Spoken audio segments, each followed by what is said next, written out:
Obrigada. Gente, dando continuidade, então, à nossa programação, a gente quer, antes de chamar o painel 4, convidar o Silvério para apresentar a relatoria gráfica, né, que ele está fazendo desde ontem. Você vem para cá, Silvério? Como é que você vai fazer? Pode falar daí? Então tá. A gente vai levar um microfone para aí e você faz a sua intervenção aí, a gente continua na sequência, tá bom? Obrigada. Pois é, aí a câmera não vai, né? Então fica fora da transmissão, não é isso? Não precisa. Não? Depois o pessoal passa lá e dá uma olhada. Não precisa. Não? Vamos lá, Silvério. Obrigada. Então, Eles estão trazendo, gente, pelo seguinte, a gente está fazendo a transmissão online, a gente está com muita gente que não está aqui presencial, que está do outro lado. De manhã eu fiz uma relação de quem estava participando, inclusive mencionei nominalmente a Universidade de Moçambique, que está acompanhando a gente, que são as parcerias, né? E são as coisas que vão... socorro! As coisas que vão caminhando por aí, as nossas vozes que vão ecoando. Então, o Silvério vai mostrar aqui para a gente agora, com a câmera posicionada, para todo mundo poder ver o trabalho que a Silver faz e que está aqui com a gente desde ontem. fica aqui. Oi, som. Tá. Boa tarde, pessoal. Eu sou o Silvestre, eu faço facilitação gráfica, que é isso que vocês estão vendo, é o resumo visual, através de desenhos simples e palavras-chave, de tudo que foi debatido, falado, conversado dentro desses 2 dias. E explicando um pouquinho do processo criativo, somos 2 profissionais, eu, o Silver, e a Daniela, que está ali gravando. E ela vai colhendo as informações que vocês vão falando, dos debates e tudo mais, e eu vou criando as narrativas visuais. E para que a gente faz isso? Para dar justamente acesso à informação. Porque às vezes a gente vai nos eventos e são muitas coisas faladas, né? Isso tudo acaba, de um certo modo, não tendo um registro disso. E para isso existe a facilitação gráfica, para registrar esse momento e as falas principais, e para que depois vocês possam tirar foto, armazenar, estudar esse material a fundo, para que lembrem do que aconteceu aqui, para que consigam também se inspirar através dos desenhos e da facilitação visual. Bom, é isso que a gente faz. Obrigada, Silvia. Para nós ajuda muito mesmo, né, gente? Porque, apesar da gente fazer as relatorias das mesas, um modelo mais gráfico assim ajuda muito, né? Inclusive a gente a comunicar o que a gente está discutindo, né, intensamente aí desde ontem. Então, para nós é um prazer poder ter a colaboração aí da Silver nesse material, gentilmente cedido pelo Centro de Referência Professor Hélio Fraga. Obrigada, Paulo Vitor. Então, a gente vai tirar e a gente vai retomar aqui a nossa programação do painel temático 4, que se chama Experiências em Promoção da Saúde e Vigilância Popular em Favelas e Periferias. Antes de convidar a mesa, queria registrar a presença das 2 diretoras do CEDAPS que estão aqui, Cátia Edmundo, que estava ontem, voltou hoje, e a Socorro Lima, que está aqui também. Dizer que estava todo mundo com saudade delas, né, pessoal? Que vocês vão no CEDAPS e não encontram, né? Aí ficam falando, cadê as 2? Eu falo, estão por aí trabalhando muito, né? Então, estão aí. Pessoal, junto com a gente também está hoje a diretora do Departamento de Prevenção e Promoção da Saúde, que é o DEPROS, do Ministério da Saúde, que é a Ângela Leal. Vem, Ângela, para cá, para a gente já começar a compor a nossa mesa. Muito obrigada. A Bruna também vai compor aqui com a gente, e a Bruna está representando o Plano Integrado de Saúde nas Favelas do Rio de Janeiro, que é uma iniciativa da Fiocruz. Patrícia Lira, que é do Centro de Cultura Popular da Baixada Fluminense, lá da Chatuba de Mesquita.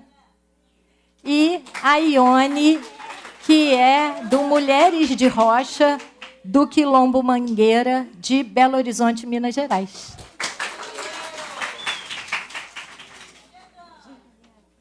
Eu vou propor, para não precisar ficar aqui na mesa, que a gente vá cuidando um pouco do tempo das apresentações, mas que eu possa ficar ali embaixo, ok? Que eu quero ver vocês um pouco e conversando também, a gente ir anotando as nossas questões. A gente pode seguir nessa ordem, tá? Que a gente fez a mesa, e aí a Ângela, então, fique bem à vontade para começar a sua fala, e a gente espera que a gente possa aqui trocar também algumas experiências aí bem interessantes na linha da promoção da saúde e dos territórios populares. Obrigada, pessoal. Olá, pessoal. Muito boa tarde a todas as pessoas aqui presentes. Olha, vocês estavam super animados com o palhaço, agora eu estou aqui, vocês vão me ignorar essa hora. Cadeira. São 2 dias de atividade, né? São sempre muito intensas e a gente entende que um pouco da energia vai baixando aí no finalzinho do segundo dia. Eu sou Ângela Leal, sou uma mulher negra, periférica, carioca, e é um prazer enorme estar aqui com vocês hoje, nesse espaço, nesse momento. Agradecer demais à professora Socorro, à professora Kátia Edmundo, à Wanda pelo convite e por esse espaço de fala. Com alegria, assim, mas vim muito mais com uma perspectiva e com a proposição de ouvir, né?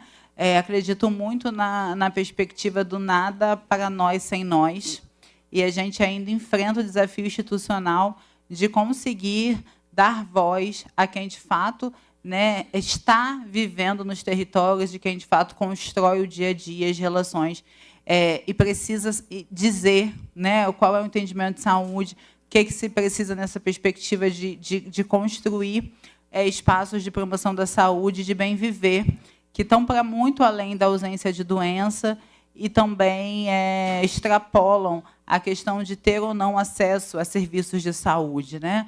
Bem viver está para muito mais que isso, está para além, extrapola essas nuances. Enquanto representante, né, do Ministério da Saúde, hoje eu falo desse lugar, da direção do Departamento de Promoção da Saúde, acabou de ser atualizado, tiraram prevenção, promoção da saúde.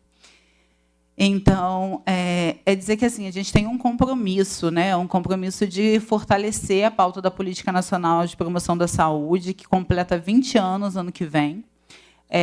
Quando eu chego para assumir esse departamento, no início desse ano, em abril, me deparo com eu sou bem ansiosa, assim, vamos fazer tudo. Eu acho que eu vou resolver todos os problemas do mundo. Sou bem imediatista, assim, né? E a gente precisa aprender a respeitar os tempos da institucionalidade, das articulações, dos acordos, inclusive para que a gente seja coerente com o nosso discurso, né? De democracia, de diversidade, de inclusão. Então, as coisas não se dão, nem devem se dar de forma verticalizada e hierarquizada. Quando eu olho para o PNPS, né, eu vinha da realidade do Rio de Janeiro, que, apesar de ser um cenário extremamente desafiador, com peculiaridades outras, a gente ainda tem uma rede de serviços grande, né? Talvez porque outrora foi a capital do país, a gente tem uma rede de hospitais federais, a gente tem uma rede municipal de saúde, né, pulverizada, óbvio que com todas as suas questões, todos os serviços têm questões, mas a gente consegue avançar na perspectiva da saúde enquanto dignidade, enquanto a garantia de direitos, enquanto acessos a bens e serviços. Quando eu saio desse cenário local, né, e olho para o panorama nacional, parece muito clichê, eu sei, de que existem vários Brasis dentro do Brasil, mas ele é muito real. Assim como a gente tem a nossa diversidade, as nossas desigualdades dentro do Estado do Rio de Janeiro e do município, Isso tem na perspectiva macro também, entre as regiões, entre os estados, né? Atualmente, a gente tem 5.574 municípios. Então, enquanto o Ministério da Saúde é muito difícil capilarizar e chegar pessoalmente a cada um desses municípios. Então, a gente trabalha de forma interfederativa, articulando com os governos de Estado, secretarias de saúde de Estado, secretarias municipais de saúde.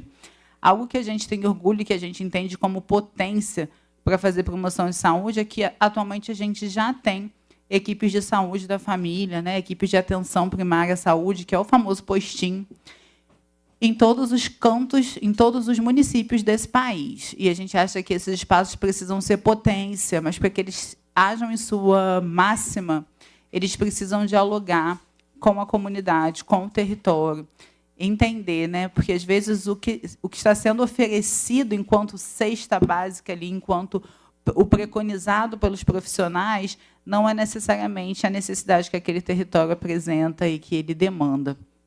Então, a gente está muito aberto a ouvir, a gente quer muito construir isso coletivamente. Tive a felicidade de encontrar com Bruna no Congresso Brasileiro de Saúde Coletiva, né, que está acontecendo também essa semana, e a gente fui participar da oficina que ela estava conduzindo, e vem desse lugar, né, que eu falei assim, já tem um plano que vocês estão em andamento, assim, querendo aprender, aproximar, para levar essa discussão para outros espaços, mas também é importante que vocês ocupem plenamente os espaços.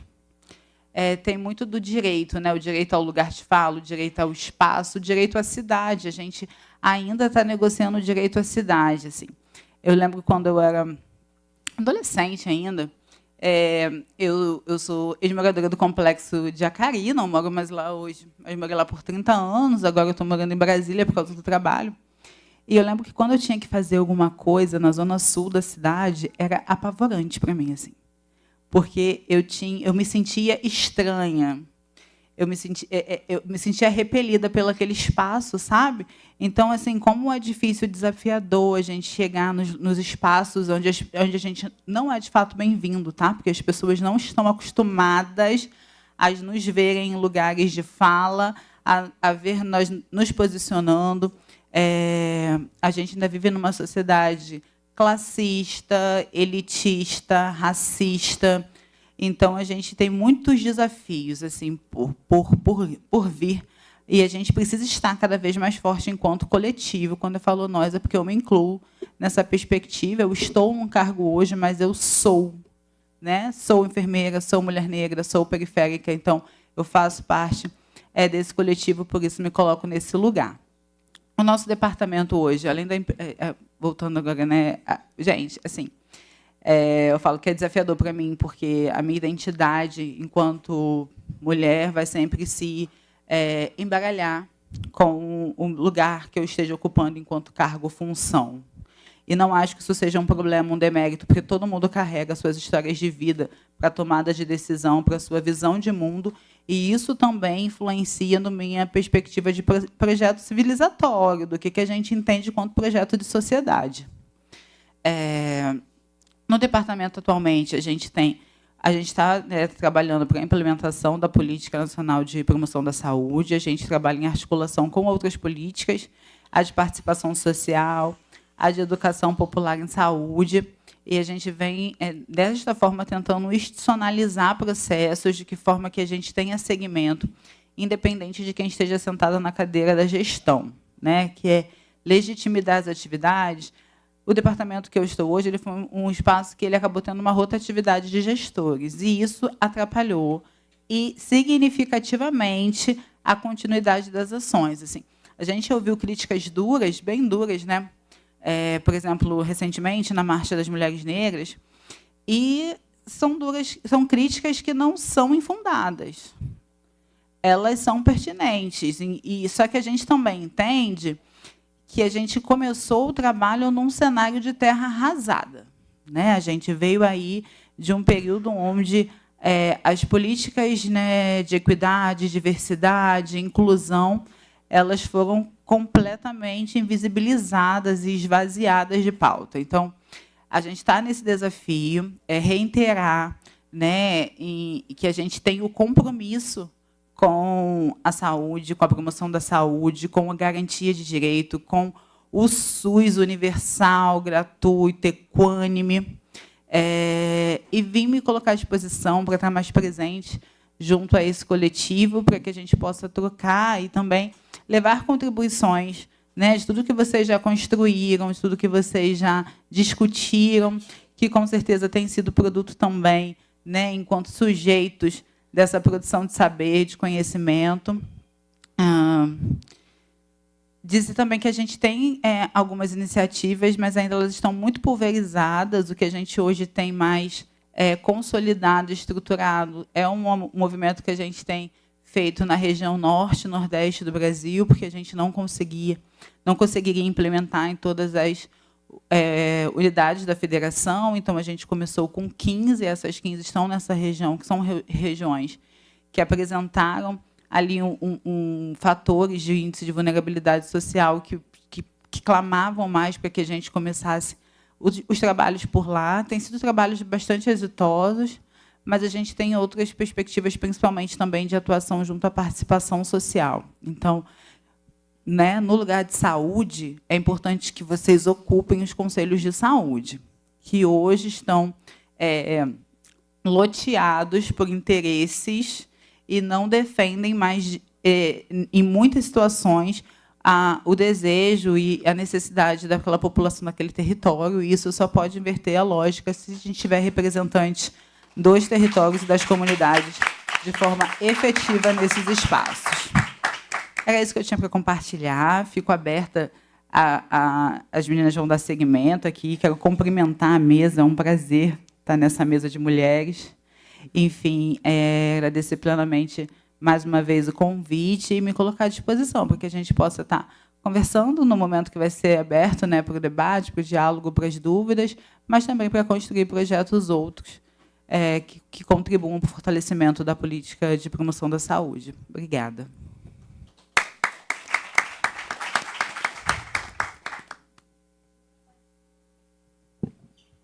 Boa tarde a todas, a todos e a todas. Meu nome é Bruna Gabriela. Eu faço parte da equipe do Plano Integrado de Saúde nas Favelas do Rio de Janeiro, que é um projeto desenvolvido pela Fiocruz, né, por esta casa. Eu estou muito feliz. Assim, eu já sabia que eu ia participar de uma mesa de mulheres, mas eu sabia que a minha amiga Patrícia ia estar aqui, mas eu não sabia que Ângela ia estar aqui também. Ângela Leal, eu estou muito feliz por saber, assim, por compartilhar essa mesa também com você, Ângela. A gente se conheceu, está rolando desde o dia 28 de setembro, Deus me livre, né, amiga? 28 de novembro, até o dia 3, até ontem, né? Estava rolando o Abrascão, que é o Congresso de Saúde Coletiva, está acontecendo em Brasília, e foi lá que eu conheci a Ângela. A gente estava lá no Plano, né, Integrado de Saúde nas Favelas do Rio de Janeiro. A gente estava em Brasília, no Abrascão, para desenvolver, né, uma atividade, uma oficina, que fala exatamente do plano, um pouco do que eu vim compartilhar aqui com vocês e do trabalho que a gente tem feito, né, com as organizações. O Plano Integrado de Saúde nas Favelas do Rio de Janeiro iniciou em 2021. Né? Naquele momento, a gente chamava o projeto de enfrentamento à Covid, né? Porque a gente estava naquele momento muito difícil da Covid, né? Todo mundo aqui deve lembrar. E, a partir de maio de 2021, com o recurso que a gente recebeu da LERJ, 20 milhões da LERJ, né? Da Assembleia Legislativa do Rio de Janeiro, a gente deu início a esse plano. A gente abre o primeiro edital, que contempla 90 projetos que desenvolvem ações em territórios de favela e em territórios periféricos do Estado do Rio de Janeiro. A primeira coisa que eu quero dizer, né, que eu gostaria de dizer aqui, é que é o maior investimento, né, feito no Brasil em territórios de favela, em territórios periféricos, que desenvolvem, né, ações a partir desses territórios. Então, assim, é o maior investimento do Brasil. Então, a gente já gosta de dar esse ponto de partida para dizer o quanto é importante, né? Primeiro, que são territórios que não têm investimento, e mais do que eu, vocês sabem disso, né? Não tem investimento do poder público. Então, o quanto é importante quando, em 2021, a gente dá início, né, a esse projeto. Obviamente, em rede, né, em parceria com as organizações de base territorial do Estado do Rio de Janeiro. Em 2021, a gente contempla 90 projetos, como eu estava falando. Em 2024, a gente já muda, né, um pouco, tanto o edital, né, o que a gente pedia no edital, não é mais enfrentamento à Covid, né, porque em 2024 a gente já tem vacina, enfim, a gente já não está mais em isolamento, a gente já está em outro contexto, né, dentro dos territórios de favela e dos territórios periféricos do Estado. Então, a gente dá início a uma coisa que a gente aprendeu também com as organizações, né, de base territorial, que é trabalhar em rede. O quanto a gente percebeu que, para a sustentabilidade dos projetos que vocês desenvolvem nos territórios, é importante trabalhar em rede e não isoladamente, né? Cada organização fazendo seu projeto. Obviamente que tem uma importância muito grande também cada organização poder desenvolver sua própria ação. Mas a gente percebe um potencial muito maior quando essas organizações fazem projetos em rede, seja com outros coletivos, né, com coletivos que tenham CNPJ, que não tenham CNPJ, com organizações mais estruturadas, com os dispositivos públicos, escolas, clínicas da família, CRAS, CREAS, CAPS, CAPSI. A gente sabe também que tem pensando, né, em Estado do Rio de Janeiro, tem uma dificuldade grande, né, em alguns lugares em se fazer esse tipo de articulação, né, com dispositivos públicos. Mas a gente também tem conseguido, tem percebido, né, que outras organizações em outros territórios têm conseguido fazer essa rede, né, de projetos, essa rede de organizações, essa rede de dispositivos públicos. Então, acho que eu queria dizer mais alguns pontos aqui para vocês que eu acho importante, né? Pensando quando eu penso em organizações de base territorial e eu penso na promoção de saúde e bem viver em territórios populares, né? Que é o nome do evento, né? E é isso que vocês fazem nos territórios de vocês, né? Vocês promovem saúde e bem-estar e bem viver nesses territórios, né? Isso, quando a gente afirma isso, a gente está afirmando que vocês contribuem e fortalecem o Sistema Único de Saúde. É sobre o fortalecimento que as ações que vocês desenvolvem nos territórios de vocês, como essas ações fortalecem o SUS. Ou seja, tem uma importância enorme do poder público poder continuar financiando e investindo em ações que são desenvolvidas em territórios de favela, em territórios periféricos do Brasil. Aqui no Estado do Rio de Janeiro, a gente percebe que, lá no enfrentamento à Covid, quem salvou vidas, né, quem mais salvou vidas foram as organizações de base territorial, quando a gente pensa, por exemplo, na fome. Naquele momento, as pessoas que moravam em territórios de favela, em territórios periféricos, não começaram a sentir fome naquele momento, né? Só que, naquele momento, muita coisa agravou, principalmente a questão da segurança alimentar. E quem distribuiu cesta básica, quem distribuiu quentinha, quem abriu cozinha solidária, quem trabalhou de graça, foi o povo da favela e o povo dos territórios periféricos, né? Foram vocês que não deixaram com que mais pessoas pudessem morrer. Então, queria dizer isso também, acho importante. Dizer também, né, uma coisa que a Ângela chamou muita atenção também para esse acesso à saúde, como vocês democratizam o acesso à saúde. E isso é fundamental para, mais uma vez, a gente manter pessoas vivas. Fortalecimento da democracia, né? A gente está num país democrático que, historicamente, tira a vida de pessoas, de uma minoria, né? Que a gente sabe que não é minoria.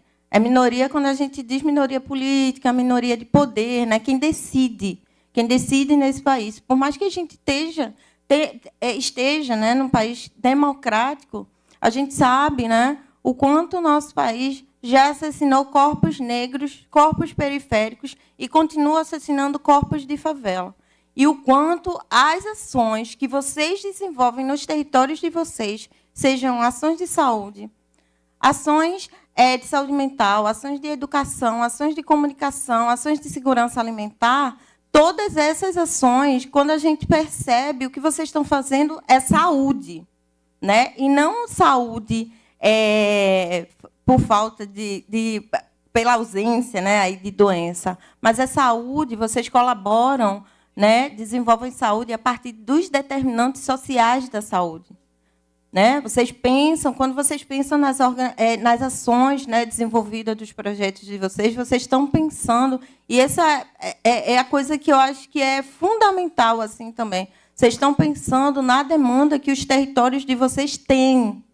Vocês não inventam projetos do nada, né? Para um nada. Vocês criam, vocês produzem projetos, né, ações a partir das demandas da população do território. Isso é grandioso, né? Isso, mais uma vez, eu vou dizer, isso salva vidas. Eu vou finalizando por aqui minha fala, aberta para as trocas, né? Para o diálogo, para a reflexão. Obrigada, gente.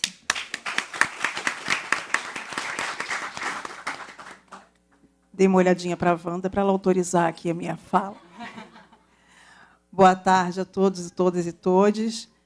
Eu sou Patrícia Lira, sou assistente social e coordenadora de projetos no Centro de Cultura Popular da Baixada Fluminense, em Mesquita, e coordenadora da cozinha CHM Chatuba de Mesquita. Então, eu já anuncio aqui de onde eu falo, do lugar que eu piso, né?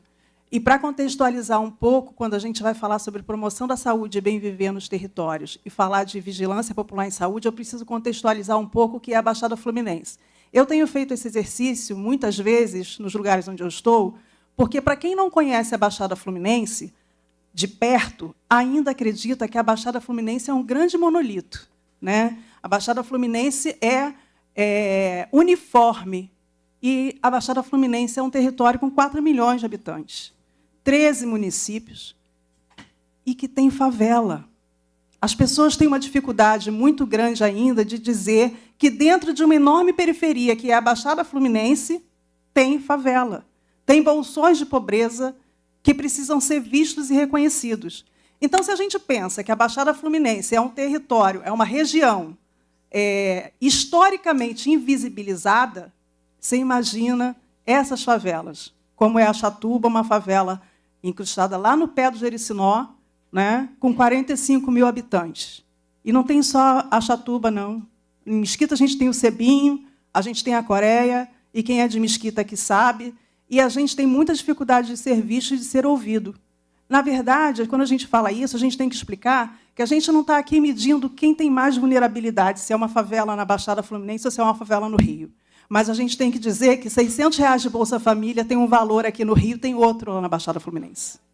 Porque lá a gente não tem acesso a direitos que chega pingado para nós, muito mais do que aqui na capital. A gente tem menos visibilidade para aquilo que a gente reivindica. A gente tem o esvaziamento e muitas vezes, a perseguição aos movimentos sociais, porque a gente sabe que são territórios que são dominados de uma maneira diferente do que aqui do Rio, né? A gente tem os coronéis por lá. Então, a gente tem especificidades que precisam ser colocadas quando a gente vai falar sobre saúde e sobre bem-viver, né? Então, eu costumo dizer que a gente romantiza na própria Baixada Fluminense o que é a Baixada Fluminense. E eu não estou dizendo aqui que a Baixada Fluminense só tem desencantos, muito pelo contrário. A gente tem muitas potências, mas a gente precisa chamar atenção até para isso, né, das potências que a gente tem na Baixada Fluminense.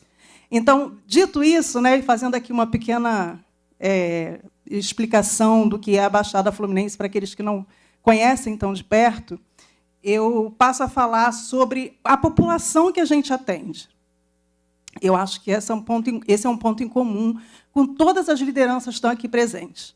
A população que a gente atende nos nossos projetos, nas nossas organizações sociais, nos nossos programas, é aquele 3% da população que não saiu nunca da miséria e não vai sair, se a gente não acabar com a desigualdade nesse país.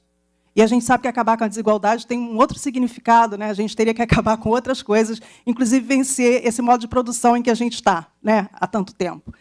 E a gente lida com essa população que não tem acesso ao básico, ao direito mais básico que tem, que é o de se alimentar.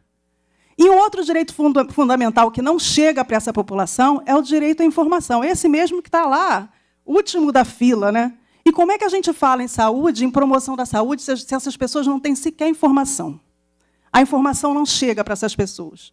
Porque antes de chegar a informação, ela está com fome, a gente precisa alimentar as pessoas, dar dignidade alimentar para elas, precisa que elas tenham trabalho, precisa que elas tenham educação e precisa que elas entendam que a saúde é um direito também, né? Porque a gente ainda sofre com isso. Porque lá na Baixada Fluminense, os postos de saúde, os CRAs, eles são loteados, eles têm donos. Então, as pessoas elas encaram aquele serviço como um favor, né? Ela chega lá no posto e pede, por favor, se ela pode ser atendida, se o vereador tal dá um papelzinho escrito para ela ir lá ter um atendimento. Então, é sobre isso que a gente está falando. Então, quando uma instituição como o Centro de Cultura Popular da Baixada Fluminense, que, como o nome já diz, é uma instituição de cultura, né? E a gente entende cultura de uma forma muito universal e muito ampla. Então, se alimentar é cultura, saúde é cultura, porque tudo isso é cultural, né? Então, quando o Centro de Cultura Popular chega na Baixada Fluminense, chega na Chatuba e coloca os seus projetos de cultura a serviço da saúde, a gente tem um diferencial muito grande, porque a cultura ela se aproxima muito da população, numa linguagem mais fácil de ser entendida, de uma forma mais leve, né, de uma forma mais sutil, mas que faz um efeito enorme, né? A gente faz Cine-TB, né, que é o Cine Tuberculose, que a gente faz para o pessoal senta na rua, a gente dá pipoca, projeta no muro branco, do muro branco que tiver naquela rua, é lá que a gente vai projetar, e a gente faz isso. A gente tem rap, samba enredo, a gente tem marchinha de carnaval, a gente tem peça de teatro, tudo voltado para a tuberculose, né? Que a gente tem uma incidência muito grande de tuberculose, e, por isso, a gente está aqui, inclusive, nessa parceria tão importante com o CEDAPS, né, e com o Fórum de Tuberculose. Então, quando a gente chega com cultura, a gente tem um impacto muito grande. Mas a gente percebe, e aí a gente percebe isso porque a gente é aprovado no edital da Fiocruz, nós somos também parte dos 146, a gente percebe que a fome vem em primeiro lugar, né? Não adiantava muita coisa se a pessoa não tinha como prestar nem atenção no que a gente estava exibindo, porque ela estava com fome. E aí nasce a Cozinha Solidária CHM. E, nesses espaços, no espaço onde a gente recebe as pessoas para se alimentar, o nosso tema semanal, recorrente, é saúde, de todas as formas. E a gente faz um levantamento cidadão de dados do nosso território, porque ainda tem isso. Em territórios como o nosso, ninguém quer fazer levantamento de dados, porque, se você levanta o dado, você vai ter que dar uma resposta, né? Então, como eu não tenho resposta para te dar, para que eu vou levantar esse dado? Então, a gente faz esse levantamento e descobre que a gente tem outras doenças incidindo no território de uma forma muito grave, são as ISTs, que a Ana Leila sabe bem, sífilis, a gente tem o HIV, e a gente tem um índice muito alto de mulheres dependentes de álcool, né, com uso abusivo de álcool e outras drogas, e um número muito grande de mulheres com diabetes. E, na sua maioria, nossa maior população é a população negra mesmo. Então, a gente tem 90% dos nossos beneficiários de pessoas hipertensão também. Então, quando a gente levanta esse dado, é um pouco angustiante, porque a gente não tem muito para onde capilarizar isso, para onde encaminhar as pessoas, né? Porque, como citei antes, a gente tem todos esses transtornos num território como o nosso, e a gente sempre se sente muito mais forte quando a gente depara com instituições que são parceiras, como a própria Fiocruz, né, o Plano Integrado, e como o CEDAPS e o Fórum de Tuberculose, porque essa troca que a gente faz sempre, eu sempre digo isso, né, Bruna? Essa troca que a gente faz sempre, ela tem uma importância que, muitas vezes, a gente custa entender. O trabalho em rede, ele é rico. Por quê? Porque a vigilância popular em saúde, que acontece dentro desses territórios, ele conta com a tecnologia social que a gente inventa dentro dos nossos territórios, né? A gente é obrigado a criar, porque a gente precisa dar respostas. Então, a vigilância que a gente faz, ela é feita a partir da nossa realidade, daquilo que a gente se depara. Eu, como assistente social, e que estou ali na ponta, assim como vocês que estão na ponta fazendo outras atividades, a gente percebe que tem hora que a gente tem que tirar um coelho da cartola para fazer com que o trabalho aconteça, né? Então, a gente põe carro de som na rua para falar sobre tuberculose com esquete minha e do presidente da instituição fazendo os atores da peça, né, para botar na rua. E aí a gente tem retorno. Um retorno tão importante que o ano passado, quando a gente colocou o carro de som na rua, eu passei, né, eu moro também na Chatuba, eu passei por uma biqueira daquela e o rapaz falou assim para mim, o menino falou assim para mim: ô tia, aquele carro de som que vocês estavam falando de passar aqui é de vocês, né, da tuberculose? Eu falei: é sim, meu filho. Então, o colega aqui estava tossindo a beça. Eu escutei o que a senhora falou no carro de som, falei para ele lá no posto de saúde. Eu falei: gente, isso para mim valeu os dias todos que esse carro de som passou. Porque essas pessoas não vão acessar essa informação em outro lugar, né? Então, a gente se reinventa todo dia para fazer com que essa informação chegue, para fazer com que as pessoas procurem o posto e entendam que aquilo é um direito. E a gente faz isso de uma forma, de uma força, de uma resistência tão grande, né? E que a gente se retroalimenta disso quando a gente está em espaços como esse. Porque a gente não faz nada sozinho. Não faz. E a gente se inspira umas nas outras, uns nos outros. É assim que a gente consegue realizar o trabalho, né? Eu costumo dizer que tem uma piada diferente, porque eu adaptei, que se houver uma hecatombe, uma bomba atômica cair e acabar com o mundo, né, no dia seguinte, no dia depois do fim do mundo, só vai ter aqui barata e liderança comunitária de favela e periferia. Porque a gente não desiste nunca. A gente não desiste. E a gente faz questão de resistir, né? Hoje nós temos 31 pacientes em tratamento, que fazem parte do tratamento nas 2 clínicas da família da Chatuba, 31 pacientes de tuberculose. Não é? Esse número oscila muito ao longo do ano. Esse número, inclusive, não sei se foi atualizado, porque esse número é do mês passado, né? Então, a gente tem 31 pacientes. A gente tem mais de 60 famílias sendo atendidas pela Cozinha Solidária CHM, e a maioria delas são de pessoas que conseguiram terminar o tratamento de tuberculose e seguem com a gente, né? Eu tenho muito orgulho disso, porque a gente entendeu que não adiantava assim: olha, você recebeu alta, agora você pode ir para casa e não vai mais receber alimentação. A gente sabe que ela recebeu alta da tuberculose, não da fome, né? Então, a gente continua fazendo o trabalho com elas. A gente faz um trabalho para que elas ampliem sua visão sobre o mundo, sobre o próprio território onde elas vivem, sobre os seus direitos, sobre cidadania.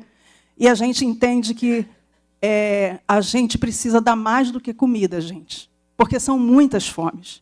A gente não tem como dar conta, a gente não é poder público, a gente não tem como dar conta de tudo, a gente não tem como dar conta da intersetorialidade que precisa ser feita para que essas doenças não incidam tanto sobre os nossos territórios, porque a gente sabe que não é uma questão só de saúde, é uma questão de alimentação, mas é uma questão também de habitação, é uma questão de educação. Então, a gente precisa estar em contato com essas pessoas o tempo todo, pelo menos para dizer para elas que existe um caminho que a gente precisa lutar por eles, né? Eu falei aqui um pouco da importância do CEDAPES e do plano integrado, porque tem muitos rostos aqui que eu percebo que encontro, né, recorrente nesses espaços. E dizer para vocês o seguinte: o sentido de rede, para mim, ele precisa ficar... Sabe quando a rede precisa ficar com a trama mais apertada, né? Aquilo que a gente falava numa outra oportunidade, Bruna, sobre a rede ser quente, né? A gente precisa de uma rede quente. Eu acho que a gente precisa mais do que rede. A gente precisa de uma teia, sabe? Aquela que vai grudando uma na outra, vai se embaralhando ali. A gente precisa de uma teia muito potente para que a gente possa vencer todos esses obstáculos que a gente encontra todos os dias no nosso trabalho. Todos os dias. E quem está aqui e a liderança como eu sabe que não tem sábado, não tem domingo, né? É todo dia. E, para terminar, eu queria dizer que também concordo com a Ângela, que muito feliz de estar numa mesa com mulheres, sobretudo numa semana tão dura para nós, né, com casos de violência contra a mulher se multiplicando. E a gente sabe o quanto é importante estarmos juntas, e a gente sabe, inclusive, que desculpem os rapazes, mas a grande maioria de quem está na ponta lidando com as violências, combatendo essas violências, somos nós mesmas. Né? Então, é muito duro para nós quando a gente se depara com uma semana como essa e vai atender os nossos beneficiários, as nossas beneficiárias, e percebe que muitas ali sofrem também violência. Então, essa foi uma semana muito dura para nós, mas estamos juntas. E eu queria terminar com uma frase do Emicida. Alguém hoje citou o Emicida aqui. E aí eu vim no ônibus para cá hoje, que também vim no ônibus, vou concordar com as pessoas que ontem disseram, olha, vim da Baixada Fluminense para cá, são 3 horas de viagem, porque a gente pega trânsito e tal. Hoje eu saí de casa, eu acordei às 5h30, cheguei aqui às 10 horas. Né? Então, queria muito abraçar todas vocês, terminar o ano, né, com um encontro como esse. É muito importante para que a gente se inspire para o próximo, né, para as batalhas do próximo ano, e terminar com uma frase do Emicida, que diz, tudo que nós tem é nós. E é isso, gente. Tudo que nós tem é nós.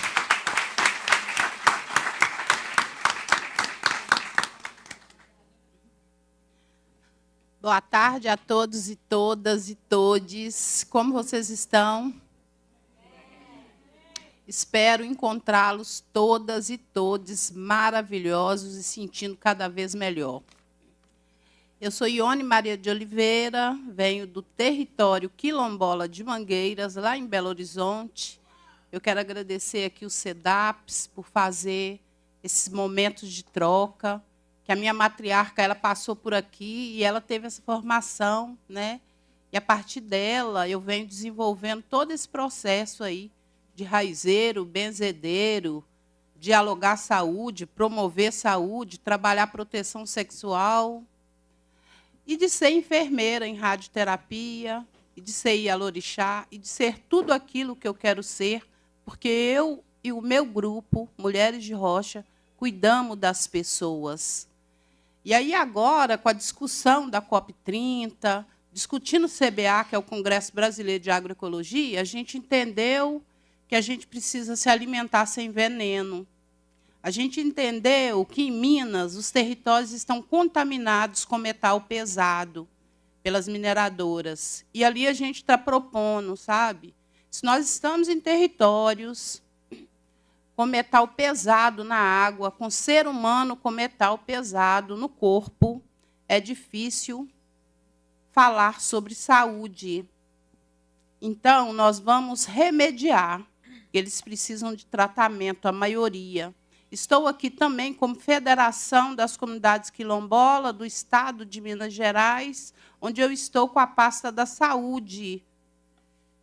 Eu posso dizer que é quase 90% dos territórios quilombolas, que estão para lá de 1.000 territórios quilombolas, sem um processo de saúde dentro do território deles, se depender do SUS. E que eles estão muito distantes das unidades de saúde. Como o meu território, quilombola de Mangueiras, eu estou na zona norte da cidade de Belo Horizonte, que é 20 minutos do centro, e eu não tenho uma unidade de saúde. Eu já tive o Centro de Saúde MG20. Passo por aqui agradecida ao SEDAPS, que o SEDAPS já saiu do Rio de Janeiro para fazer um diálogo com a Secretaria de Saúde em Belo Horizonte. Agradecida, viu, Wanda? Foi muito corrida e a gente não teve tempo de agradecer. Mas que a gente não avançou muito, sabe? Porque trabalhar a proteção sem o equipamento principal, que é o preservativo, o aromático, o lubrificante, o preservativo feminino, nunca foi fácil estar com esse material para fazer um camelô educativo na estação do metrô, para acolher a população de Belo Horizonte, né? Que o quilombo está ali há 300 anos e ele se dá, e ele se encontra com Curral del Rei, que é um vilarejo anterior à cidade de Belo Horizonte. O quilombo Mangueiras está ali tombado com patrimônio da cidade, está cercado, tem um processo grande no INCRA, porém, quando a gente não tem a documentação, o território entregue para a associação como interesse social, fica difícil. A gente ainda tem esse sentimento que nós estamos vivendo ali, com uma insegurança muito grande, às margens, né? Porque quando eu chego e digo que eu sou uma mulher preta, quilombola, ribeirinha, de matriz africana, eu já me exponho. Mas aí a gente tem hoje a autodefinição, né? Que falar sobre quem é você pode dizer que você emana saúde, né? Quando você pode dizer seu nome, quem você é nessa cidade. Então, pessoal, o que eu quero trazer para vocês é isso, agradecer as mesas de ontem, que foi linda, agradecer a mesa de hoje, dizer que junto nós somos mais fortes, porque nós votamos. O convite votou, vai lá bater na porta dessa pessoa que vocês votaram, que precisa que essa base acesse, porque na hora de pedir o voto eles estão lá. Isso aí eu percebi, porque esses 45 mil, essas 80 mil pessoas que circulam por aqui, elas votam, porque o voto é obrigatório. Mas eu ouvi aqui também que está com ausência de documentação, mas que não é 50% da população, né, do Rio de Janeiro. Então, eu fiz vários apanhados ao longo desses 2 dias com vocês, entendo a vulnerabilidade de cada um e trago para vocês sobre a vulnerabilidade da cidade de Belo Horizonte. Também está muito exposta com o governador que se atreveu aí em cima da OIT 169, que é um tratado internacional, onde o Brasil não deu conta, por isso é um tratado internacional. O Brasil não deu conta de discutir a questão do povo preto, o racismo. Isso está impregnado nas pessoas. Isso não acaba, não para. Por que eu trouxe não acaba? Eu trouxe no dialeto, porque eu falo dialeto de matriz africana. Mas eu não quero ficar só falando coisa que impregna as pessoas, não, porque isso impregna. O racismo, ele impregna, o racismo ele adoece, o racismo ele mata. E a invisibilidade também. Quero trazer um canto para vocês em Iorubá, que fortalece, que faz as mulheres desaguar, e que é assim, é o que todas vocês são quando estão na luta, quando estão correndo atrás de algo que não faz parte do corpo de vocês, mas que esse algo é humano. A cantiga é pequenininha, mas que fortalece muito. Ela é assim, ó. Yalode, yalode, yao. Yalode, yalode, yao. Alode, yalode, yao.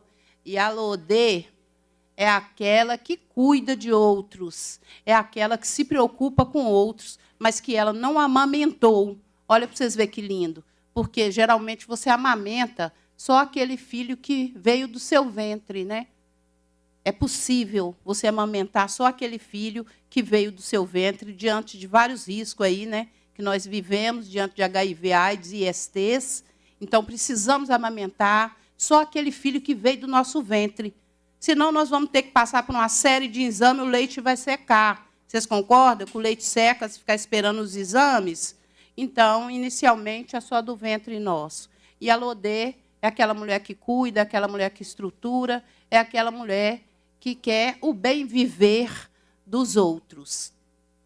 Estou aqui para responder pergunta de vocês, caso haja. Obrigada, queridas, viu? É um prazer para a gente poder fazer mais essa troca, né? Mais essa rodada. A gente vai abrir para algumas questões. Beli está aqui e Pedro vão ajudar aí. E façam as suas reflexões, que para nós é sempre muito importante. E a gente vai partir para um lançamento de um material que está aqui. Mas eu queria que vocês continuassem aí só para a gente... Tem já a inscrição? Vai, Lia. Boa tarde a todos. Eu quero saudar a mesa na pessoa do Ministério da Saúde, a senhora Ângela Leal. E aí também eu quero saudar a irmãzinha aí, também sou quilombola, tá? Sou urbana e nasci no tempo que a polícia chegava, levava os atabaques para aqueles que não tinham fundamento. Eu nasci no quilombo porque meu pai, ele tinha 3 famílias, era tribo Tupinambá, eu não sabia, soube depois, e queria um menino. E a minha mãe tinha 45 anos, e aí ela foi nascer, foi para lá, para eu nascer na mão de uma vovó. Né? E aí, quando eu nasci menina, ele me deixou lá. Então, eu fiquei 17 anos nesse quilombo. E lá, Ione, eu tenho 71 anos, né? Não pareço, né? Comi muita coisa natural. E a sua fala é a minha fala. A gente precisa de levar essa bandeira, que é a agricultura natural. Tá? Sem agrotóxicos, né? Sem agrotóxicos. Então, eu disse que eu não ia falar, né? Porque esses dias eu estava muito emocionada por outros problemas, estou envolvida em outras coisas lá fora, porque eu tive um chamado do Tupinambá, a Viva e a Cores, para levar pelo mundo a fibra da bananeira. E isso não foi fácil para mim, mas está sendo fácil, porque existe muita resistência, né? Sim. Porque eu trabalho com cultura, né? Minha família toda foi de matriz africana, sou eu que não precisei, né? Então, eu frequento muitos lugares, né? E agora a gente conseguiu SESC de Caxias, veio uma assistente social, teve esses olhares para nós, estamos junto com o SEBRAE, né? E já surgiu lugares para a gente fazer essa fibra de bananeira. Eu, com 71 anos, vou encarar. Tá? Eu tenho outras profissões, mas tenho que levar essa bandeira. Aí eu fiquei muito feliz de ouvir sua fala. Tá? Quando quiser trocar figurinhas, por favor. Hoje não estou mais sozinha, já estive sozinha. Hoje estou com uma fundação, sou messiânica, e aí o pessoal tiveram os olhares e estão nos ajudando, tá bom? Com essa questão da agricultura. Parabéns pela sua fala.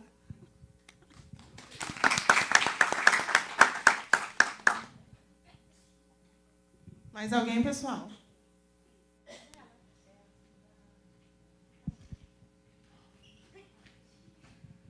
Boa tarde, eu me chamo Marília Paixão, sou moradora de uma favela, território de Rio das Pedras, sou mobilizadora de Mulheres em Rede, CEDAPS, onde a gente fala de cuidado de saúde e direitos das mulheres.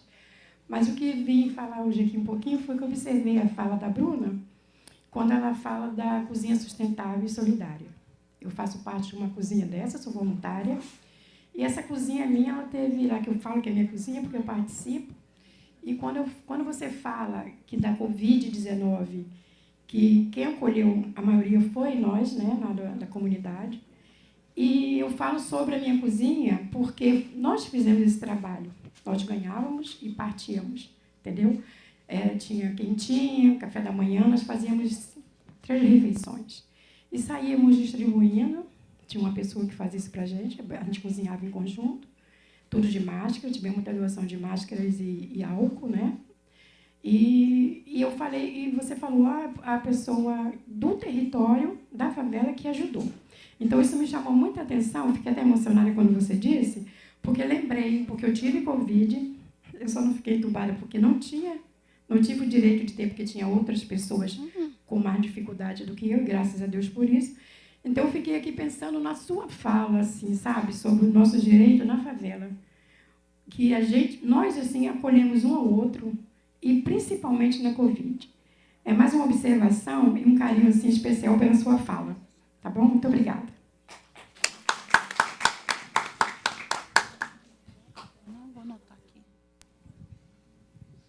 Bruna, boa tarde. Você já ouviu falar meu nome, que é Ana Leila.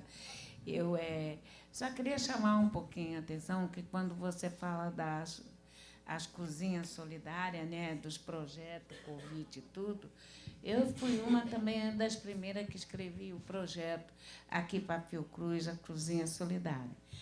E eu, como pessoa, como líder, eu fiquei indignada e decepcionada, me desculpe, tá?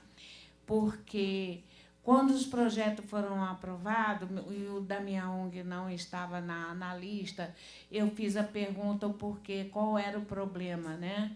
Se tinha algum problema, se faltava algum documento, se tinha algum erro.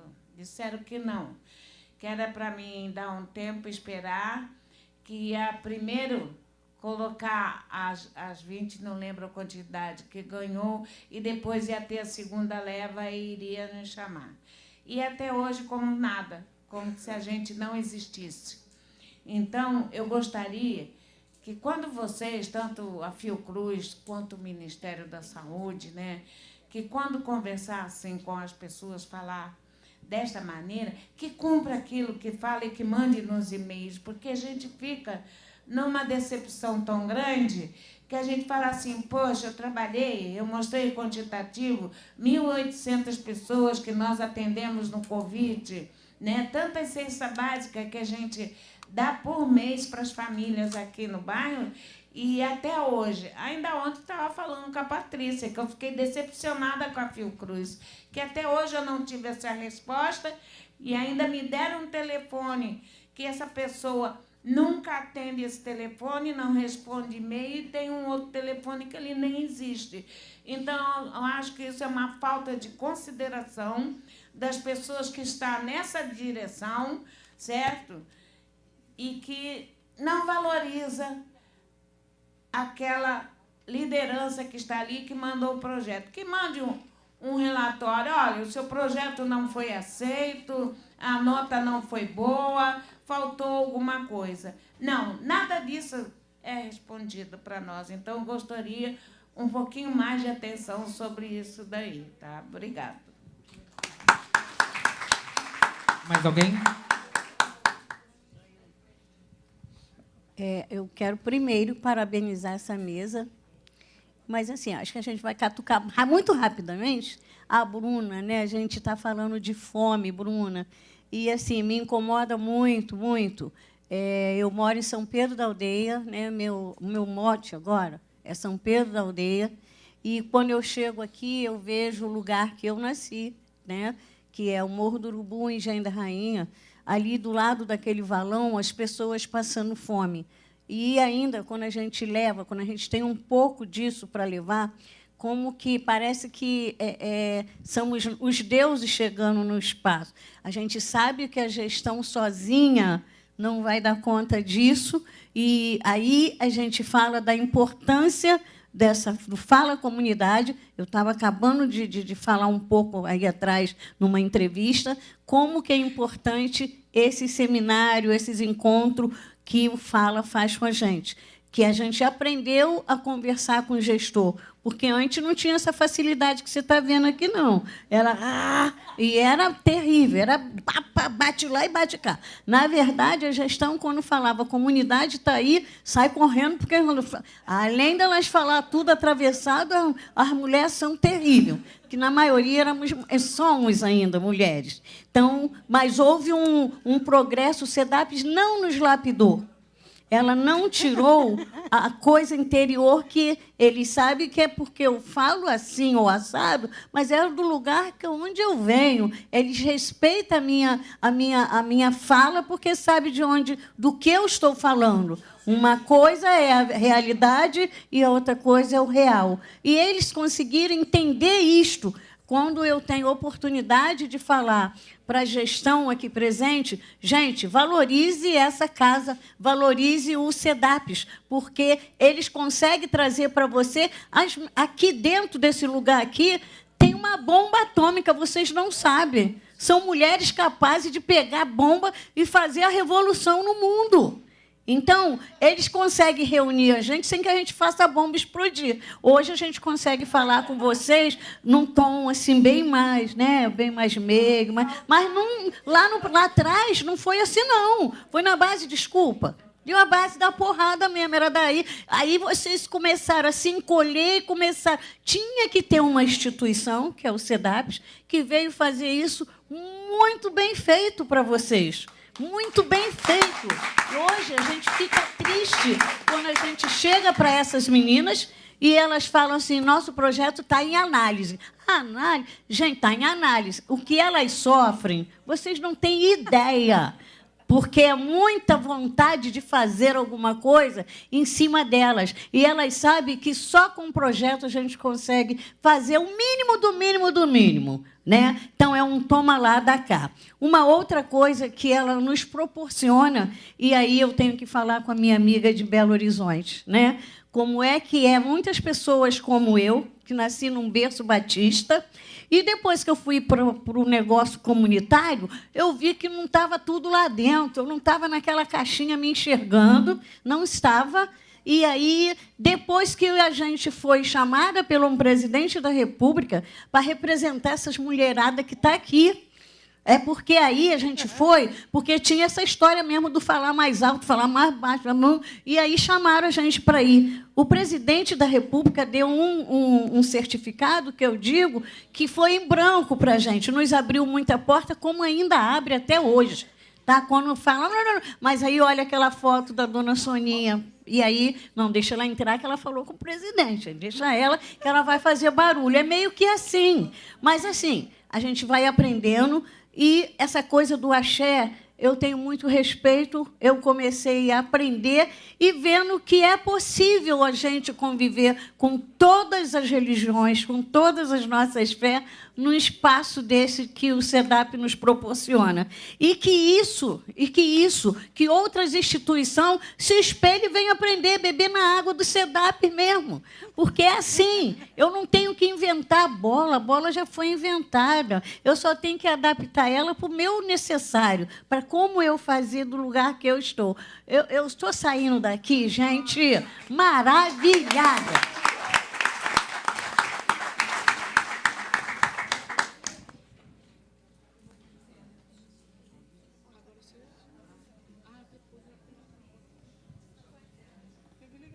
Oi.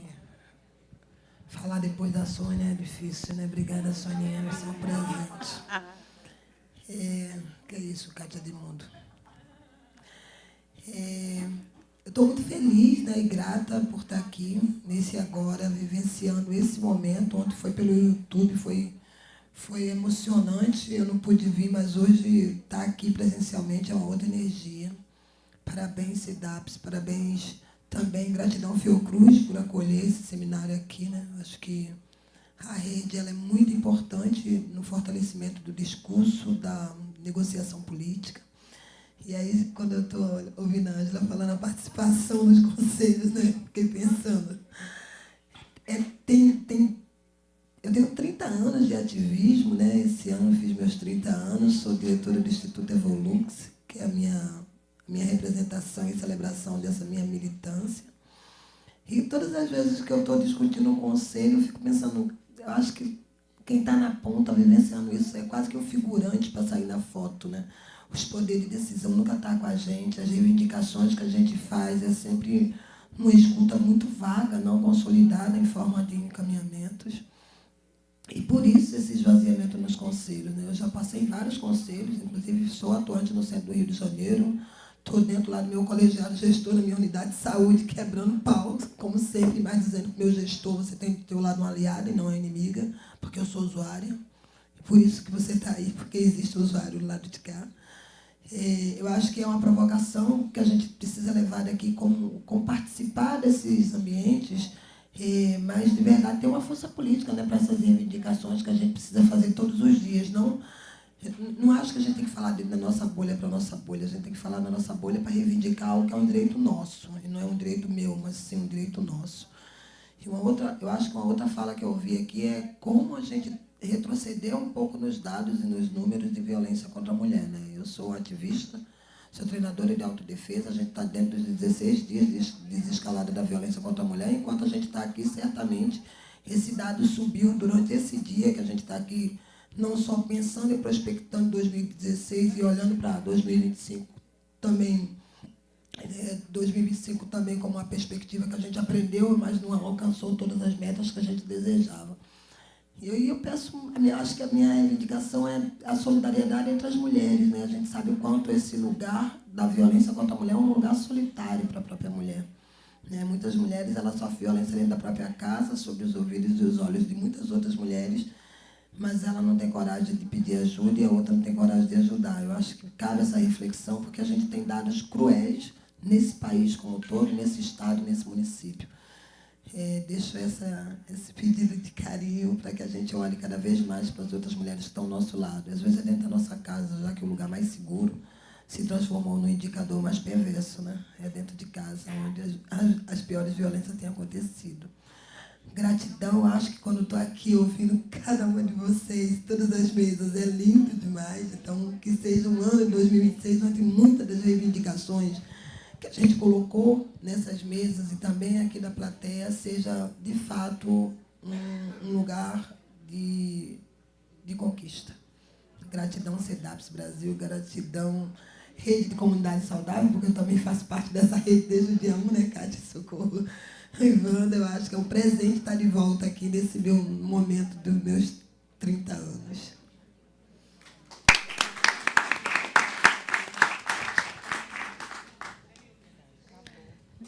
Boa tarde. Quero parabenizar aí a mesa, né, esse painel, pela apresentação. Meu nome é Denildes, eu sou representante do CRESAM, Centro de Referência para a Saúde da Mulher, lá no Complexo da Penha, na Vila Cruzeiro, lugar de onde eu venho. A minha pergunta, ou talvez o reforço, é no que a Ana Leila colocou, e também a Cris, porque nosso público-alvo principal são mulheres, e, na ocasião em que nós encaminhamos o projeto para o que abriu a concorrência, né, o que você acabou de falar, nós também encaminhamos e não tivemos retorno. E o nosso projeto visava exatamente a questão da saúde mental das mulheres, de acordo com o que o projeto vinha propondo, né, a questão da saúde mental, a recuperação, né, e aí, assim, o que a gente vive no dia a dia da comunidade vai muito de encontro com a Cris acabou de falar, a questão da violência contra a mulher, a questão mesmo do que ocorreu durante a pandemia, as perdas, né? Perdas, pessoas, parentes, emprego, renda, tudo que aconteceu, e a gente ali na comunidade fazendo, né, aquele esforço para tentar, né, minimizar. E aí, quando ocorre a possibilidade desse projeto em que a gente pudesse estar resgatando, recuperando, nós sentamos, passamos dias, né, e horas ali pensando, escrevendo, formulando, juntamente, inclusive, ouvindo as mulheres, porque nós fizemos várias reuniões online com as mulheres no período da pandemia. E aí a gente tinha material e subsídio suficiente para elaborar, só que a gente não teve retorno, né? E isso deixa a gente meio que frustrado mesmo, né? O do CRESAM, ele foi aprovado, mas, segundo o que saiu lá, não foi selecionado. Eu também não entendi o motivo, né? Mas o nome, inclusive da instituição e do projeto, aparece na relação. E aquilo ali deixa a gente assim meio que sem saber para onde vai, com quem fala, né? Eu nem consegui assim, conversar com ninguém sobre isso e ficou lá arquivado lá a listagem. É isso que eu queria falar. Obrigada.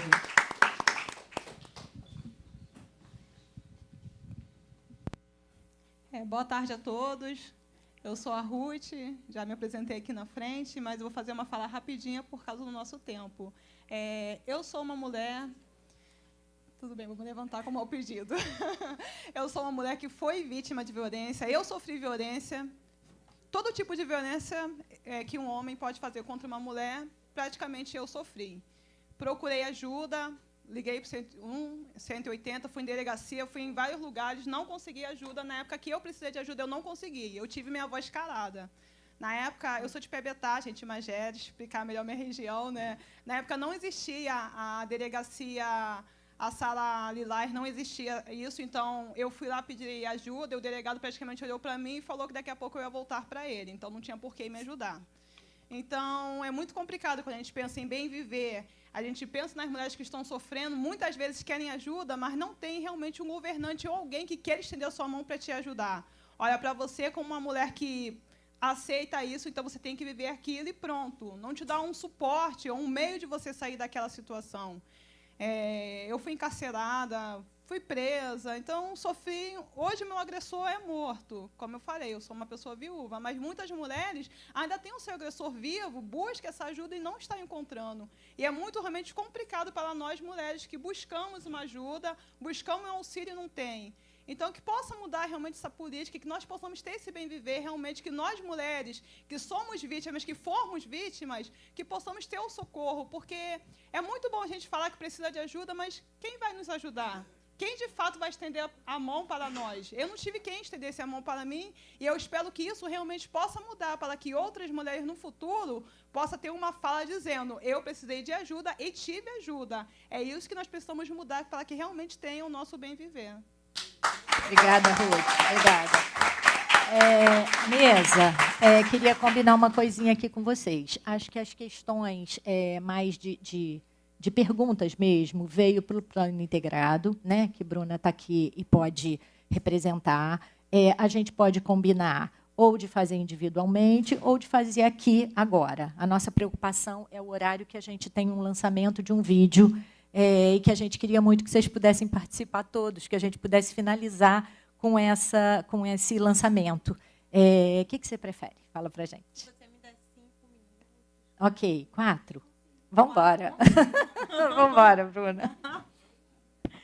Rapidamente, queria falar um pouco sobre o edital, né? Acho que tiveram aqui algumas demandas a partir do edital, né? Escrevi o projeto apareceu como aprovado, classificado e não foi chamado, ou não foi chamado, né? A gente recebeu mais de 200 propostas, né? Obviamente, a gente entende também que muitas outras propostas poderiam ser recebidas. No entanto, quando vocês estão falando, a primeira questão que me vem um pouco assim é a dificuldade que a gente tem. Antes de trabalhar no plano integrado, eu sou educadora popular, né, numa organização na Maré, o SEASME. Então, o que a gente já sabe? A gente sabe que existe uma burocratização dos editais das chamadas públicas. E a gente também sabe que existe uma dificuldade de como esses editais eles são escritos e como a gente vai entendendo eles, né? Primeiro, a dificuldade de linguagem mesmo, de como ele é escrito. Segundo, a equipe, né, que normalmente escreve projetos, e aí eu estou falando a partir desse lugar de quem escreve projeto, tá, gente? De quem vai submeter o projeto. Essa equipe, normalmente, a gente sabe, ou trabalha, ou recebe pouco, ou não recebe, a equipe é muito pequena. Então, assim, a gente lida com algo que é burocrático, que é o edital, que tem uma linguagem difícil com a equipe pequena. Então, acho que tem vários elementos que vão compondo, né? E que eu fiquei pensando assim, o que é que a gente pode fazer quando a gente não tem resposta, né, do edital, ou quando o edital parece confuso para a gente, ou quando o edital parece que o processo do edital, né, não foi justo. Eu fiquei pensando, vamos ligar para a ouvidoria, né? É importante a gente lembrar que a gente pode acessar a ouvidoria e os editais públicos eles podem ser impugnados, né? Eles podem ser cancelados, dado se alguma irregularidade ela foi encontrada. Diretamente respondendo às perguntas que vocês fizeram para a gente, né? Qual é a diferença entre classificado e aprovado, por exemplo? No nosso edital estava falando que as organizações seriam aprovadas, né? E a partir do valor que estava sendo investido e da quantidade de projetos que iria ser chamados, esses projetos iriam sendo classificados ou não. Então, aprovado e classificado, de fato, tem definições diferentes nesses editais que a gente colocou, mas as definições estão escritas lá, mas é isso. Nem sempre fica muito nítido para a gente, e eu super entendo isso, né? Eu super entendo que a gente, às vezes, escreve um edital, a gente coloca muita energia naquilo, e a gente não é contemplado, e isso frustra mesmo, e é frustrante mesmo.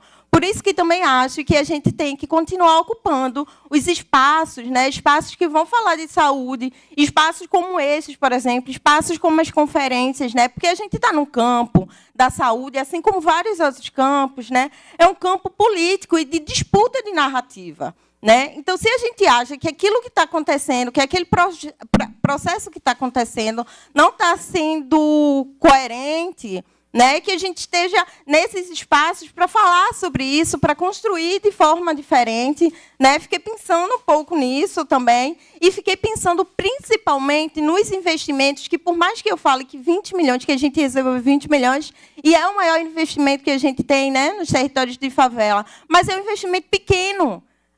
Hoje, somos 146 projetos que foram contemplados a partir desse valor.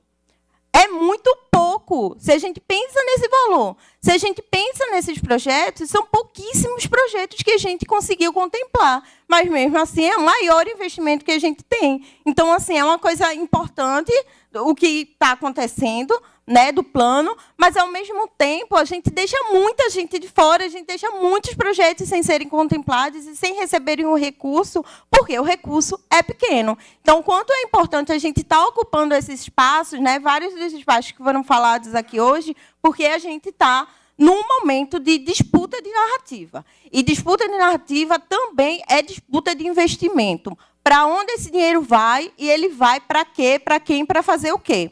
Era isso. Obrigada, Bruna. Muito obrigada. Muito obrigada.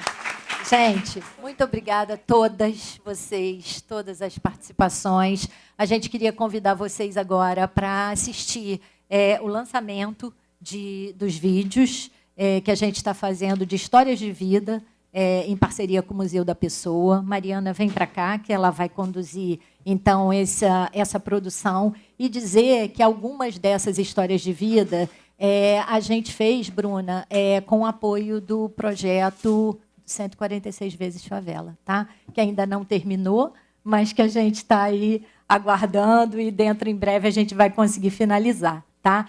Então, gente, são as parcerias, né, que a gente vai compondo e, por mais que a gente saiba que elas não atendem a todas as necessidades, a gente vai fazendo uma colchinha de retalho, né? Quem conhece a colchinha de retalho da rede sabe bem que é assim, dessa forma, né? Muito obrigada. Uma salva de palmas para essa mesa, viu?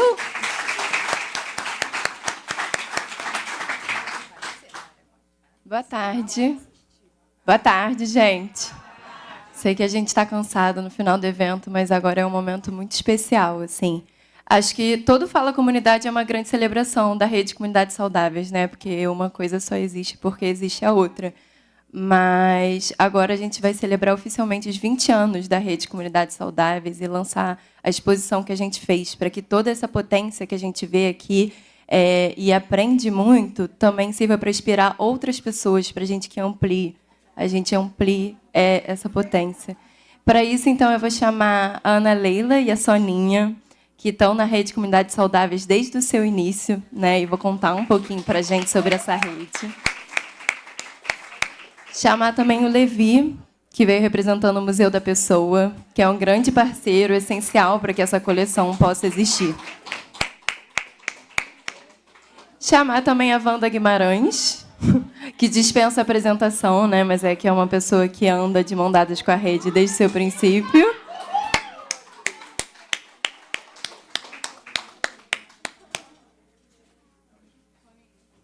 Vocês vão querer? Não? Ai, já chamei agora. Vocês vão querer falar daí ou vão querer falar daqui? Tá, então tá bom. Tá.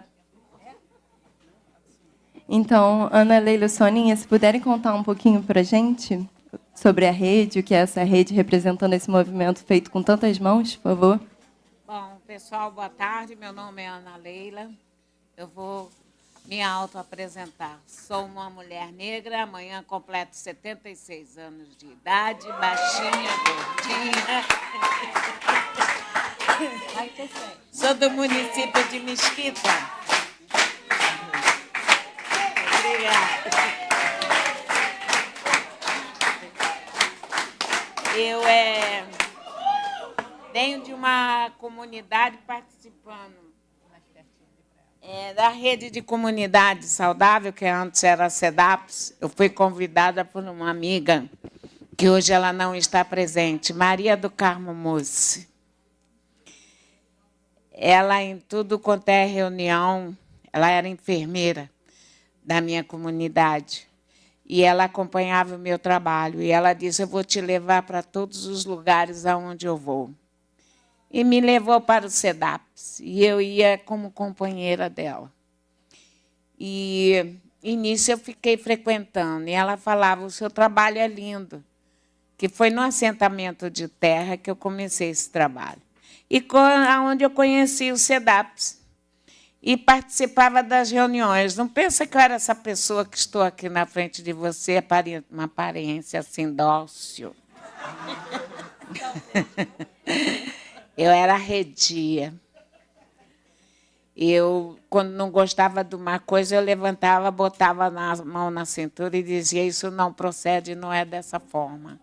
E eu não conquistava nada ali, pedaço. Quando passei a participar do SEDAPS, que aí depois foi o lançamento da Rede Comunidade Saudável, através dos cursos que eu fui fazendo, eu fui me modelando. Não, o SEDAPS, da maneira que falava comigo, às vezes particular, eu acatava aquilo assim e falava assim, está tirando onda com a minha cara só porque eu sou grossa. Mas ele foi me lapidando, tipo uma pérola. E aonde eu sou o que sou hoje. Eu aprendi vários cursos de capacitações, várias apresentações, aprendi como me apresentar, como eu discutir e articular aquilo que eu queria para a minha comunidade. E eu me lembro muito bem, na época era o francês, e ele dizia assim, Ana Leila, você tem tudo isso aí, mas você tem como provar? E eu falava assim, não. Então, você tem que andar com o seu dossiê embaixo do braço, para você mostrar que, de fato, você faz. E ali eu fui fazendo, e até hoje, como eu faço. Então, através da Rede Comunidade Saudável, o Fala Comunidade, SEDAPS, e quando eu comecei a pronunciar o SEDAPS, me lembro muito bem, quando eu escrevi o SEDAPS, a Wanda falou assim, a Wanda e a Socorro. Que bonitinho, ela escreveu SEDAPS sem o I, lembra? Eu botei SEDAPS, PS, SEDAPS. E vocês chamaram a minha atenção naquilo. Olha, ela escreveu SEDAPS, olha que bonito. E dali para cá, eu vim me aprimorando, eu vim me esforçando. Hoje, eu tenho a maior conquista, agradeço, Socorro, Wanda, essas meninas aí, inclusive as outras meninas que me aturam, às vezes eu fico meio estressada, mas elas me esfriam, a Isabelle, a Juliana, Rosana, não tem como citar o nome de cada um, estou dizendo todos num conjunto, né? Eles falam comigo e eu fico olhando assim, eu falo, se ela falou dessa forma comigo, é dessa forma que eu tenho que retribuir. Né? Isso é muito importante para uma liderança hoje em dia. Né? Então, muito obrigado, Fala, a Rede, por esse evento maravilhoso que está aqui mais uma vez. E eu só tenho que agradecer. Né? Se tiver que falar mais, eu fico até amanhã falando. Tá ótimo. Soninha? Epa, sobrou para mim o bagaço. Olha só, gente, as amiguinhas aí presentes, eu sei, não fiquem chata que não vai ser chato, tá? A gente está aqui exatamente para falar dessa importância de vocês estarem aí e da gente estar aqui. Se vocês soubessem como meu coraçãozinho está batendo muito forte em poder representar cada uma de vocês, porque a minha posição, desde que eu entrei para a rede, é essa. Quando eu falo rede, eu estou me incluindo com vocês. Seja no espaço que eu estiver, sempre eu vou ter orgulho de estar representando vocês. Uma mais assim, outra mais assada, outra mais assim, uma grandona, uma menorzinha, mas eu me vejo nessa rede. E, assim, ao SEDAPS, que nos ensinou a ir para vários lugares, e isso é mérito deles. Se a gente hoje, a gente faz do Fórum de Tuberculose essa monstruosidade que ele é, teve muita coisa que o SEDAPS nos ensinou. Vocês podem participar. Vocês vão, que lá é lugar de vocês também estarem. Outros fóruns e outros fóruns e outros fóruns foram a partir das lições que o SEDAPS dava. Falando isso, para não deixar ninguém dormir nesse espaço, eu não posso deixar de lembrar, tá, SEDAPS? E eu agora aprendi a falar família SEDAPS, que aí eu boto todo mundo lá dentro, não esqueço de ninguém. E tem uma pessoa presente que eu vou falar o nome dela, mas, em nome dela, eu vou falar que vai aparecer aqui no vídeo. É uma pessoa que me trouxe para essa rede, que eu sou muito grata, né? Eu fiz ao contrário, tá? Meu nome é Sônia Regina, nasci e me criei no Morro do Urubu com muita honra, e dali eu aprendi os meus primeiros passos comunitários como vocês, a partir da necessidade de fazer alguma coisa diferente. Eu fui aprender. Mas teve alguém que me deu a luz, não é assim? Sempre tem alguém que nos traz. Vamos lá, que lá o pessoal é bacana, tal. Essa pessoa foi o Jorge Luiz, e foi através da Sheila que eu conheci uma coisa que se chama camelô educativo. Gente, eu guardo para mim uma coisa que eu aprendi enquanto criança. Eu estou com 73 anos, então eu sou um bebê ainda, né? Uma adolescente. Mas eu não esqueço disso. Gratidão sempre, sempre. Gratidão é o que me une, gratidão é o que me faz acreditar na pessoa que eu sou, gratidão é o que me faz representar as instituições que me dão esse privilégio de as representar onde quer que eu esteja, e isso me faz essa mulher que eu sou. Pequenininha, muito doce, às vezes amarga também, né? Porque nem todo mundo pode comer doce, mas a gente vai por aí. Então, ó, fiquem com o nosso vídeo, sejam felizes sempre. Não esqueçam uma coisa, no coração da gente, o nosso bem viver é o mundo que a gente quer, é o mundo que a gente faz. Se a gente faz de leveza, ele é leve. Se a gente faz com muito pesado, fica difícil da gente carregar. Né? A gente precisa disso dentro das nossas casas, a gente precisa ter saúde mental, que está difícil, mas a gente precisa ter, a gente precisa manter para que outras pessoas nos socorram. E como eu já estou no 70 mais, vocês vão ouvir falar muito desse grupo, 70 mais. E aí eu peço para vocês, tenham paciência, não se indispõe, sempre pense que uma liderança é você. Sempre pensa. Quando eu vejo a Ana Leila não sei aonde, a fulana não sei aonde, eu sei que ela está falando de uma coisa que eu estou fazendo lá em São Pedro da Aldeia, que eu estou fazendo lá no Morro do Urubu. Não me importa onde que ela esteja, se vai de avião, se vai de ônibus, não interessa. Nós somos uma rede. Como é que a menina disse aqui? Não é uma rede, nós somos...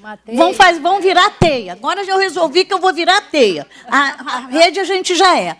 Gente, mais uma vez ao SEDAPS, a essa família SEDAPS que nos une nesse momento tão triste para a nossa história no Rio de Janeiro. A gente tem um momento desse de descontração. Obrigado pelo palhaço, que eu não sei se ainda está aqui nessa sala, mas ele me remeteu para o meu tempo de infância. Como é bom a gente poder rir. Vamos rir, gente.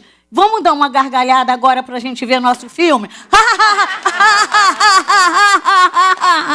É isto aí.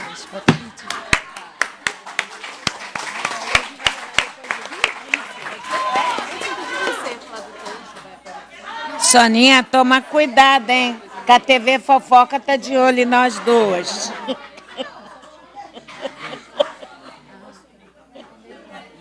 Cuidado.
A gente perdeu muita gente dessa rede, mas que está numa outra rede bem positiva lá em cima, torcendo por todas nós aqui, por todos nós. Vamos lá? Só um minutinho.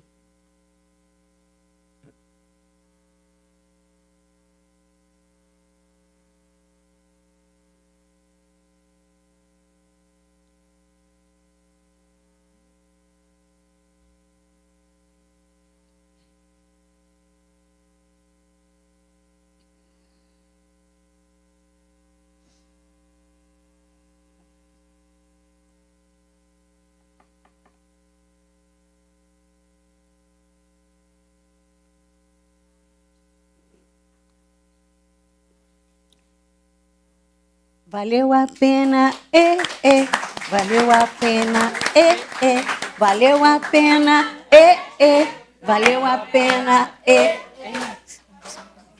Rede de comunidade presente. Presente. Obrigada, Soninha. O Lucas falou uma coisa aqui que me marcou muito, né? Que a luta e a continuidade andam junto com a ancestralidade. Então, eu espero que a gente esteja aqui honrando essa ancestralidade também, que são feitas com muitas memórias de muitas pessoas que escolheram transformar as suas realidades, né? E pensando nisso, assim, a gente escolheu um parceiro incrível, né? Que está aqui, é o Museu da Pessoa, representado pelo Levi e pela Sofia, que vieram de São Paulo e que são parceiros muito importantes para essa exposição que a gente vai lançar já já. Então, Levi, eu queria que você contasse um pouquinho para a gente sobre o museu, por favor. Oi, pessoal. Estão me ouvindo bem? Quando eu recebi o convite do CEDAPS, eu já fui logo preparar o que eu ia falar, me organizar, tudo bonitinho. A gente chega aqui e fala, não tem mais como ter discurso. A gente foi aprendendo tanta coisa em conjunto, foi vendo a fala de vocês, Soninha. E aquela fala que eu planejei já é nova. Eu acho que tem muito mais vocês agora dentro do que eu vou falar. E vai ser muito melhor, né? Meu nome é Levi Andrade, estou representando o Museu da Pessoa. E o museu nasce na intenção de contar histórias de pessoas que muitas vezes, durante a construção do território brasileiro, foram ofuscadas, foram marginalizadas, foram jogadas para as bordas das cidades. E como narrar essa história? A intenção do museu era proporcionar história de vida. Então, sentar com alguém, olhar no olho, igual estou te olhando agora, e falar como foi o dia do seu nascimento até o dia que você sentou nessa mesa e está me olhando agora. E a gente vem fazendo isso durante 33 anos agora, se eu não estou enganado, e vem fazendo. Acho que a gente agora no Brasil está passando por um momento muito complicado de ataque à cultura periférica da favela. A gente está tendo a CPI dos pancadões, teve o dia 28, e tem uma perseguição muito grande que é muito duro, e talvez um dos mecanismos de resistência é contar a própria história, contar a história de quem está produzindo toda essa cultura aqui dentro. Então, para ser breve, eu convido todo mundo que está aqui a entrar no site do Museu da Pessoa, contar a história das lideranças de vocês, contar a história de vocês, para os mais novos, contar as histórias da família de vocês e mostrar que a gente aqui existe, a gente está fazendo muita coisa. E eu espero também que eu tenha absorvido um pouquinho de cada um aqui, tanto quem sentou nessa mesa, quem levantou e falou, que foi muito bonito ver vocês falando. E é isso. Espero que ano que vem esteja aqui de novo. Obrigada, Levi. Foi o que a gente estava conversando antes, né? Tem muitas semelhanças entre o CEDAPS e o Museu da Pessoa, e quando a gente se encontra com as nossas metodologias, a gente se fortalece, porque a gente consegue potencializar, registrar e divulgar as memórias desses saberes populares. E aí eu confesso que eu estou emocionada desde o momento que eu acordei, assim, pensando que a gente iria lançar essa coleção hoje, porque é fruto de muito trabalho, né, da comunicação, da prevenção e cuidado, do CEDAPS todo, das lideranças que tiraram seu tempo para as entrevistas, mas de muito desejo nosso também de fazer acontecer, porque a gente aprende muito com vocês todo dia, sobre rede, sobre teia agora, né, sobre leveza, que a Soninha estava falando, e ela traz isso muito na fala dela, sobre contundência, que foi uma palavra que eu aprendi hoje com o João Vitor, sobre promoção da saúde, bem viver, e sobre resistir também, né? Porque o Krenak fala que ele não fala em resistir, mas ele fala em reexistir, não é viver em função das adversidades e dos desafios, mas é construir novos mundos possíveis a partir disso. Então, para ser breve, eu espero que essa coleção ajude a gente, como a Soninha falou, né, que não existiria o hoje se não houvesse ontem. Então, que ajude a gente a honrar o ontem, o hoje e inspirar novos amanhãs também. E, com isso, a gente vai lançar oficialmente, agora com o trailer, a nossa coleção, que está em construção. A gente começa com 20 histórias de vida, marcando os 20 anos da Rede Comunidades Saudáveis, mas a gente vai continuar fazendo mais entrevistas e a gente vai passar o trailer para vocês terem um gostinho agora dessa coleção, que se chama Vozes Comunitárias, Memórias, Direitos e Saberes Populares.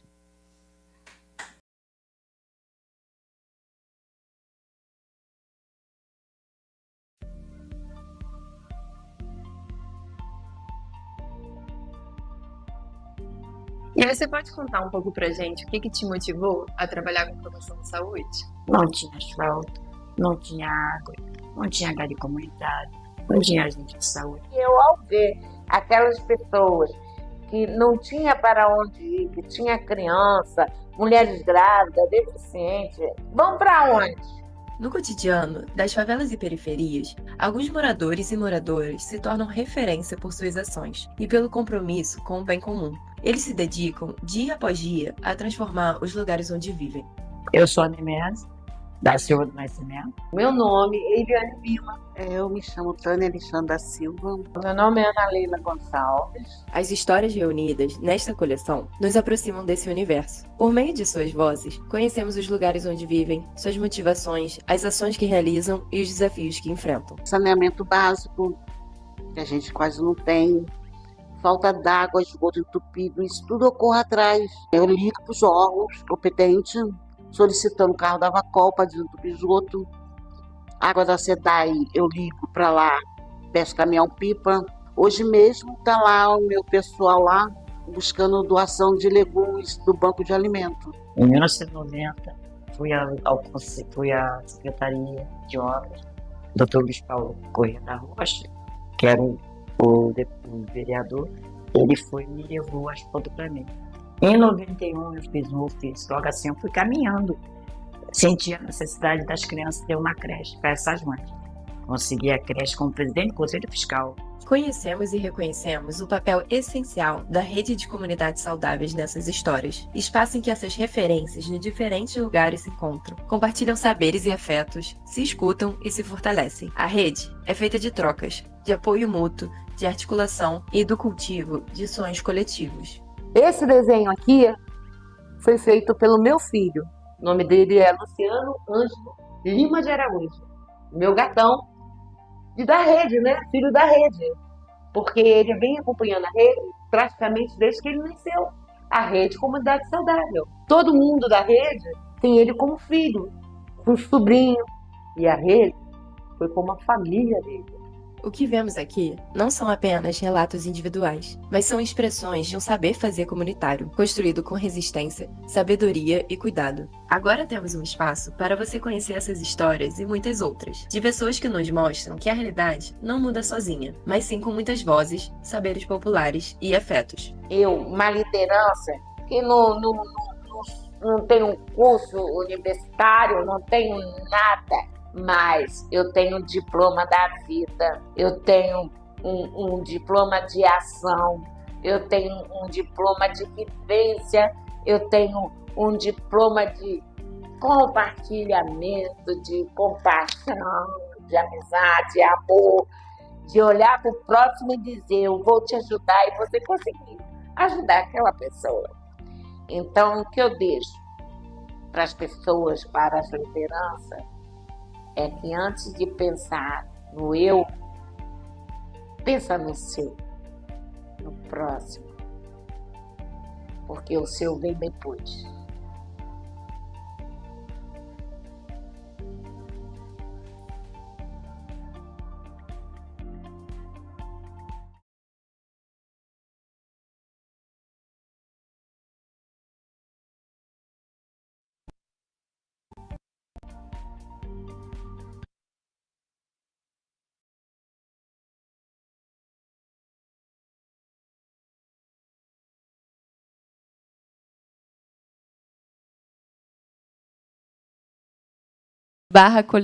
coleções, né? E também a gente vai enviar no grupo da rede agora. Obrigada, espero que vocês aproveitem, que vocês, enfim, se inspirem como eu me inspirei também. E Rosária, obrigada por ter ficado até o final. Espero que tenha valido a pena e que você possa se aposentar um pouquinho mais tranquila, sabendo que a sua história está ali de outras pessoas para inspirar muito mais gente que vem aí. Obrigada, viu? Obrigada, pessoal. Vamos tirar uma... Gente, curte aí, usa o Facebook, usa o Instagram, o Trend, tudo que vocês puderem, mas vamos fazer a nossa liderança bombar. Lá em outros mundos vão saber que a gente existe, que o CEDAPS existe, que a Fiocruz existe e que existem instituições que estão a fim de melhorar o nosso mundo. Vamos fazer isso, vamos fazer uma corrente, vamos bombar na internet, gente. Obrigada, Soninha. Pessoal, muito obrigada pela participação, pelo carinho, pelo envolvimento com a causa, né? A causa das comunidades, da saúde, da promoção da saúde. O vídeo da coleção, olha, o site da coleção está aparecendo lá no Museu da Pessoa para vocês conhecerem e reconhecerem. A gente deseja que todos voltem bem para as suas casas, em segurança, e lembrar que a gente está sempre junto, se fortalecendo. A gente vai mandando todas as fotos, inclusive do Fala Comunidade, no grupo de WhatsApp, tá bom? Para todo mundo ter os registros. Muito obrigada, pessoal.